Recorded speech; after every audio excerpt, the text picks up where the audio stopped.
We were just talking about Star Trek. Did you receive fan mail for that appearance in Star Trek? Well, an awful lot now. The fan mail that I get now, and I get quite a lot of fan mail because they get my address off the internet, curse the internet. But I get Father Knows Best, Lost Horizon, and lots of Star Trek. Because although I had a small part in the movie, they want to have Mother and Father has died of Mr. Spock, you see. Amanda, my name was. And have you ever appeared at any of the conventions? Yes, I went to a couple of them in New York. And the first one I went to, I just was so appalled. It was in a great big theater. And it was an international convention. And people came from Paris all dressed up. They were all dressed up in Star Trek suits and everything, you know. And I answered all the questions and so forth and so on. And then as I was just leaving, thinking, oh, God, I'm so glad I can get off the stage, they said, oh, just one more question. And they asked me, and they said, what was it like to make love to a Vulcan?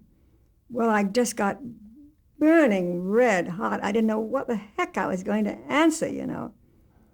So all of a sudden, I got off, I just said, well, I'm not the kind of a girl that kisses and tells, and I scudded off the stage. All right, I wanted to ask you about the Hollywood Television Theater, which was done out here on KCET. The first one you did was called Neighbors. Well, Neighbors I loved doing. It was a wonderful script. And there was a white couple and a black couple. And Andy Duggan and I were the white couple. And we thought that we were very liberal, especially about blacks. And the black couple was Cecily Tyson and St. John. Jacques. Yeah.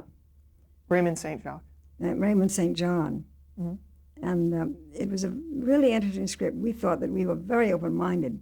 But then when the blacks started to move in next door, then we were kind of changing our mind, or when we're selling our house, something like that. But I was so interested in Cecily because she had the shortest part of the four of us. And yet she came through acting with it was like a steel trap. You know, you had to really watch every P's and Q's because she was so bright and so quick. She's really a marvelous actress. And not a big name at that time? Oh, no, she was hardly known. And these were done like theater?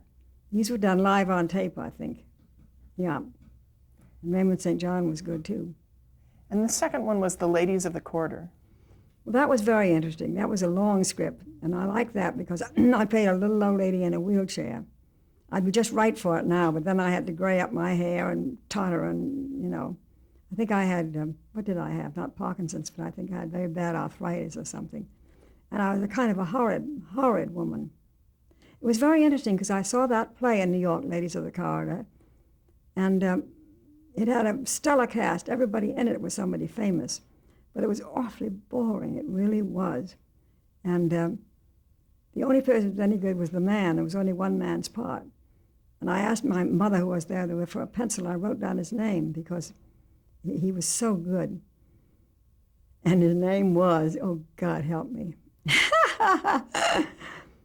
Oh, well, I'll tell you later because it's... Was this Walter Matthau? Walter Matthau. I'd never heard of him then. I know him very well now, but gosh, he was just brilliant in it. But he was the only good thing in the whole evening. But the cast for the Ladies of the Corridor, it was much better on TV because I think they cut it and arranged it differently. Whatever it was, it came off very well. And that was a fun thing to do. And that was directed by Robert Stevens. Robert Stevens, yeah. Okay, now I also want to ask you, you made several, well before that, you did the Father Knows Best reunions. Yeah, those were nice to do because we did them on tape, which is so different, live on tape again, in which we had 5 cameras or 4 cameras or something. And it frees you up a lot because in a big group scene like the whole family, that's 5 of us, we didn't have to stop and cut in for close-ups and things. The camera would just go in and out and then they'd pick us up. And it had much more spontaneity. One of those scripts, one of those scenes, the Christmas one I thought was very good. The next one, or the other way around, one of them I thought was extremely good and the other one not quite as good, but it was very interesting to do. And of course when we had our first one, the sort of reunion one, we hadn't seen each other for a long time, the people that lived out of town, so it really was fun to see them. And now with the kids, you were acting, they were like your equals. Yeah. What was it like to work with them? Well, I think they were always like our equals. That's the thing, you know, we never had a a close family bond. I mean, as Billy said, people ask me whether Jane Wyatt's like my mother, and I say, no, I've got a perfectly good mother. And I didn't feel like they were my sons or daughters. We had a sort of professional arrangement. Because after all, they were all professionals, you know. They all were. And we were all colleagues. Mm-hmm. And it was the same thing when we got to be live. It was just the same thing. They were just older. Then you started to work on this television series, St. Elsewhere. How did you get that role? Well, I don't know exactly, but that was like going into live television all of a sudden, because everybody was so young in that again. Bruce Paltrow, the producer, all the directors, and everybody was young, and the actors were all young. It was great fun. That was that. I was playing Norman Lloyd's wife, which was grand because he's great to play scenes with. And see, 2 or 3 of those people have gone on to be famous, especially Denzel Washington. Denzel is now a great big star, and he was just one of the doctors. And it was a very good show. The first year was particularly good, I think. The first year that I was in it, anyway. And then the last year, I think they kind of ran out of stories, and it wasn't as good. Describe your role. Well, again, I was a wife. I was a wife and an artist. I was an artist. I was a painter. I had a little personality that way. And I had a real character, and I spoke up to Norman when the time came.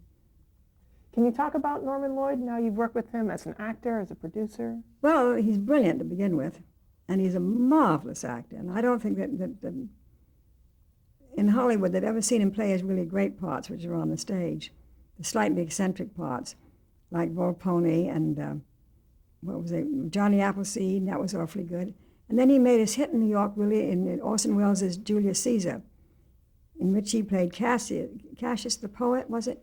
But it's a very short part. But he had flaming red hair then, and he made a kind of an electric appearance. Very, very good. And then he was with Louis Calhern in King Lear when he played the jester. And he did all these wonderful parts. I mean, St. Elsewhere is the first time he ever played a really normal, straight part, I think. Now, did you know that your character was going to be recurring on St. Elsewhere? I don't think I did the first time, but then I caught on pretty quickly. What were some of the storylines? You seem to appear a lot in the holiday episodes. There was a Christmas episode and a Thanksgiving. You know, I cannot remember the episodes. I really can't. There was one where you were admitted into the hospital. Well, I had a heart attack for some reason or other, and the young surgeon that we had on although he was playing, he was a young man who wanted to get experience in the television or make some money or something, and he was the expert. And I keep in touch with him all the time. He's a plastic surgeon now up in San Francisco, and doing very well. And he went all over the world as a young man. And I think he met his wife in the same thing, something called Interplast, where they go to these countries where these poor, third world countries with the children with the hair lips and all that, and they do it all for free. And he's a very interesting man. But all the St. Elsewhere stories were interesting. Can you talk a little bit about Bruce Paltrow? You mentioned his name before. Well, he's fun. He's got a wonderful sense of humor. And I think he directed one of the episodes I was in, but he was really the producer. Mm-hmm. And he's married to Blythe Danner, the beautiful, beautiful actress, beautiful face and a beautiful actress. And their daughter was Gwyneth Paltrow, and everybody's heard of Gwyneth Paltrow. So that's kind of fun. How about some of the actors on that show, like Ed Flanders? I thought Ed Flanders did a wonderful job. He was a complicated man. He had all kinds of problems, like, I don't know what they all were now, but I'm not going to talk about them. But he had problems. And Eric Leneville, you acted with him in one of them, and he directed, I think, one of them. Yes, he did. I can't remember what the doctor's name was that he had, what he had. Luther was his character. Yes, I can't remember what happened to him. But Denzel was a standout. Do you remember some of the other directors? Leo Penn, Mark Tinker? Mark Tinker, yes. John Heath. Who? John Heath. No. Was Cloris Leachman on that? She wasn't, was she? No. Cloris Leachman was on the Hollywood Television Theater, you did. That's right. Oh, yes. She had the part that ran all the way through. Yes, I remember now. Yeah. Okay. I want to ask some summing up questions. Did you have a mentor? A mentor? Yeah. What do you mean by a mentor? Well, is there any individual or individuals in your life that... No, I don't think so. No? My husband certainly wasn't. He didn't want to be. I also wanted to ask, why do you think the blacklist era happened? Do you think it could happen again? Well, I think it certainly could happen again, but I don't think that people now realize the anti-communist feeling there was then, and we were really genuinely scared of Russia. There's no question about that. And I'm sure it was legitimate, you know. I think that's how it started, and I think that a lot of people joined the party or got to be very, very left because, well, for instance, in New York in the Depression, there were all the great bankers who were there selling apples on the street corners, and people were jumping out of windows, and my father shot himself, and all his partners jumped out windows that did something. Nobody realizes they were completely wiped out, completely. It can't happen now because they've done something about the banking, haven't they? And so then Russia was looking after the underdogs, supposedly, and looking after all these people. And I think that everybody got caught up and it sort of got to be, too bad they had to be called communists, but I mean, the left side was called sort of communist then. But I think something like that could happen again if we got a big scare. Just think when the Japanese bombed here. You know, I'm of the opinion that if the Japanese hadn't been put in those dreadful internment camps, that they would have been killed on the street. The feeling was so strong against them, and you can't hide if you're Japanese. I mean, if you were a German, you could walk down the street and nobody would know what you were, but if you were a Japanese, boom, you'd go, yeah. And we were also afraid another bomb was going to come, you know, or something. What advice would you give an actor starting out in the business? Well, first I'd say to try everything else you possibly could to make sure that you were doing it not from the point of egotism or just to make some money, but that you really wanted to act. And also, the actor ought to have been acting in school and in college and everywhere, because and if you haven't been doing that, I don't think that you really want to act. You have to give up a lot to be an actor. And you have to be awfully strong physically. Really, it's a tough grind, because these hours are terribly long. And also the disappointments are so huge, you know. You might be on the top of the heap, and then all of a sudden, boom, you don't get another job, or you get these dreadful notices, and it's way down here. It's very hard to take, truly it is. And to be up for a part and keep losing the part, it's like Katharine Hepburn. I don't think she could have done it after when she was young. You know, she was losing parts all the time, starting in plays and being fired, starting in plays and being fired. It takes a lot of guts to go back and keep wanting to do it and wanting to do it. I think you have to be strong, very strong that way. Why were you credited as Miss Jane Wyatt on some shows? I have no idea. Yeah, okay. So I think that was on Star Trek. One thing I just forgot to ask is when you appeared on Marcus Welby, MD. Oh, that was kind of fun because it was so hokey. And Bob Young and I did a hokey thing. Whatever reason, I go in to see him as a doctor, you know. And we did a little thing about looking at each other and saying, haven't we met before? No, we haven't met before. But this was all in pantomime, you know. But we had fun doing it. I don't know if anybody else caught it, but we had fun doing it. Two more questions. The first is, what is Mount Jane Wyatt? Well, that is a mountain in Antarctica. And it was named after me by bird. And the reason why, really, was because I had a boyfriend who was on the expedition. And although I knew Admiral Byrd and I'd met him and everything, I don't think he would have thought of naming it after me if the boyfriend hadn't mentioned it, you know. But I got a wonderful telegram while I was in a play. I was opening in New York, and I got the telegram from Admiral Byrd saying that Mount Jane Wyatt is made of such and such and such and such, you know, whatever, I don't know. But it's there.